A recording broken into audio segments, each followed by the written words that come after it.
2570তম বুদ্ধ জয়ন্তীতে শান্তি ও মৈত্রীর প্রার্থনায় মুখরিত আগরতলার বেনুবন বৌদ্ধ বিহারে শুক্রবার 1 মে যথাযোগ্য মর্যাদা এবং ধর্মীয় ভাবগাম্ভীর্যের মধ্য দিয়ে আগরতলার কুঞ্জবনস্থিত ঐতিহ্যবাহী বেনুবন বৌদ্ধ বিহারে উদযাপিত হল 2570তম বৌদ্ধ জয়ন্তী। ভগবান বৌদ্ধের জন্ম, বোধিলাভ এবং মহাপরিনির্বাণ এই ত্রিস্মৃতি বিজড়িত বুদ্ধ পূর্ণিমা উপলক্ষে বেনুবন বৌদ্ধ বিহার প্রাঙ্গণে বৌদ্ধ ধর্মাবলম্বী মানুষজনদের উপচে পড়া ভিড় লক্ষ্য করা যায়। ভোর থেকে আগরতলা বেনুবন বৌদ্ধ বিহারে বৌদ্ধ ধর্মাবলম্বী মানুষজনদের সমাগম শুরু হয়। মঙ্গল আরতি এবং পঞ্চশীল প্রার্থনার মধ্য দিয়ে দিনের কর্মসূচি সূচনা হয়। এরপর বেনুবন বৌদ্ধ বিহারের বৌদ্ধ ভিক্ষুদের উপস্থিতিতে বিশ্ব শান্তি কামনায় বিশেষ সমবেত প্রার্থনা অনুষ্ঠিত হয়। সকাল থেকে বৌদ্ধ মূর্তিতে পুষ্পার্ঘ্য অর্পণ, প্রদীপ প্রজ্বলন এবং ধূপারতির মাধ্যমে শ্রদ্ধা নিবেদন করেন অগণিত ভক্ত। অনুষ্ঠানে আগত উপাসক উপাসিকারা সারিবদ্ধভাবে দাঁড়িয়ে ভগবান বৌদ্ধের অহিংসা ও সাম্যের আদর্শে নিজেদের দীক্ষিত করার অঙ্গীকার করেন। বিহার চত্বরে এদিন বিশেষ ধর্মসভারও আয়োজন করা হয়, যেখানে ভিক্ষু সংঘ বৌদ্ধের বাণীর প্রাসঙ্গিকতা নিয়ে আলোচনা করেন। বর্তমান সময়ের অস্থিরতা কাটিয়ে বিশ্বে শান্তি ও সম্প্রীতি বজায় রাখার লক্ষ্যে এদিন বিশেষ প্রার্থনা করা হয়। জাতি, ধর্ম, বর্ণ নির্বিশেষে বহু মানুষ এই উৎসবে সামিল হন, যা আগরতলার বেনুবন বৌদ্ধ বিহারের সাম্প্রদায়িক সম্প্রীতির এক অনন্য নজির সৃষ্টি করে। সন্ধ্যায় বেনুবন বৌদ্ধ বিহার প্রাঙ্গণ শত শত প্রদীপের আলোয় আলোকিত হয়ে ওঠে। ভক্তদের জন্য প্রসাদ বিতরণের ব্যবস্থা করা হয়েছে। বেনুবন বৌদ্ধ বিহার কর্তৃপক্ষের মতে বৌদ্ধের মৈত্রী ও করুণার আদর্শ ছড়িয়ে দেওয়া এই উৎসবের প্রধান উদ্দেশ্য। वो फिजिकली खूब परिश्रम करता है, त्रिपुरा থেকে है ना। तो यहाँ पे मेहनत करने का मतलब वो फिजिकली ज्यादा काम करता है, ये बताया। तो इनको करने के लिए फास्ट पेस में देखो इतना समय लगता है, हम सोच भी नहीं सकते। ठीक है, समझ लो। सबसे पहला पारामी क्या है, आप लोग जानते हैं? सबसे पहला पारामी क्या है? दाना पारामी। ना पारामी गोविता ना विमनंद गदादिना कीर्ति यावधनेरितना यामे देवन दांतोरादि जीवमनंदिता सुखं सुखं 10 प्रकार के गुण को पूरा करता है। कितने प्रकार के गुण को पूरा करता है? 10। उसको कहता है कि आपने को राजी होता है, अपना प्राण को भी त्यागने को राजी होता है।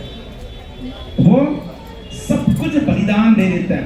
उनका एक ही मकसद है ना। तो लेकिन जो बुद्ध भांगता है उन लोग ऐसा नहीं है, उनका एक ही टारगेट है। वीर्यादि का बुरी सकता लोग क्या कहते हैं, जैसे किसी के पास ज्ञान बहुत कम होता है लेकिन खूब काम करता है, ऐसे है ना।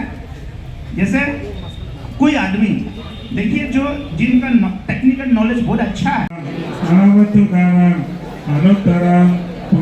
Basic level, medium level, advance top level, है ना। एकदम ये इनका ज्ञान के लेवल भी थोड़ा कम है, मेहनत भी थोड़ा कम करता है।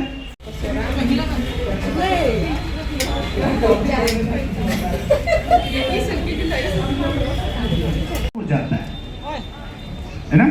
जैसे कोई विहार बना के दान दिया, कुछ समय के बाद ये भी खराब हो जाएगा, जंग लग जाएगा, सूख जाएगा, खराब हो जाएगा। यानी ऐसे चीज जो बहुत ही जल्दी खराब हो जाता है, वैसे दान देना उसको। आज के আমরা বেনুবন বুদ্ধ বিহার কুঞ্জবন আগরতলাতে 2570তম বুদ্ধ জয়ন্তী পালন করা হচ্ছে। এই বুদ্ধ জয়ন্তী উপলক্ষে আমরা অনেকগুলো অ্যাক্টিভিটিস করেছি। যে গতকাল 30 এপ্রিল ক্যান্সার হসপিটাল আগরতলাতে আমরা পেশেন্টদেরকে ফলমূল এটা খাওয়া দান করেছি। বিকেলবেলা আমাদের বাচ্চাদেরকে নিয়ে এসেছেন কম্পিটিশন বুদ্ধ উপরে, আমরা লাইভ বা বুদ্ধ উপরে কুইজ কম্পিটিশন করেছে। আজকে সকালে বুদ্ধ পূর্ণিমা উপলক্ষে প্রভা ফেরি করেছেন। তো সকালে আমরা এই বেবি বুদ্ধকে বাতিল করে সকালে এই সঙ্গদান বুদ্ধ পূজা ধর্ম সঙ্গ পূজা অনুষ্ঠানটা সম্পন্ন করেছি। আর বিশ্ব শান্তির জন্য আমরা প্রার্থনা করেছি যাতে বিশ্বতে সবাই সুখ শান্তি থাকতে পারে। আজকাল বিশ্বতে যুদ্ধ হয়, আমরা যুদ্ধ চাই না, বুদ্ধ চাই। বুদ্ধ সন্দেশ সব জায়গাতে আমার পৌঁছাতে দরকার।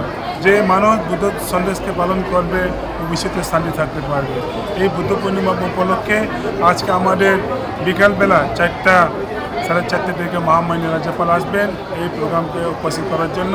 এসে চিফ গেস্ট আমাদের এই বেনুবন বুদ্ধ বিহার যে দান করেছি বিফোর ইন্ডিপেন্ডেন্ট মহারাজা যে গ্র্যান্ডসন আমাদের বলে বোবাগ্রা প্রদীপ কৃষ্ণমানিকে আসবেন। এই প্রোগ্রামে উপস্থিত থাকার জন্য আমি সবাইকে অনুরোধ করবো, ইনভাইট করবো, আপনারা আসেন। এই বুদ্ধ বিহারে সবাই জাতি সবার ভাষা আমাদেরকে এসে এই বুদ্ধ পূর্ণিমা পালন করা হয়। এটা খুব সুন্দর, এই বিষয় বার্তা সবাই যাতে যেতে পারে। সবাইকে বুদ্ধ পূর্ণিমা উপলক্ষে শুভ আশীর্বাদ, ধন্যবাদ।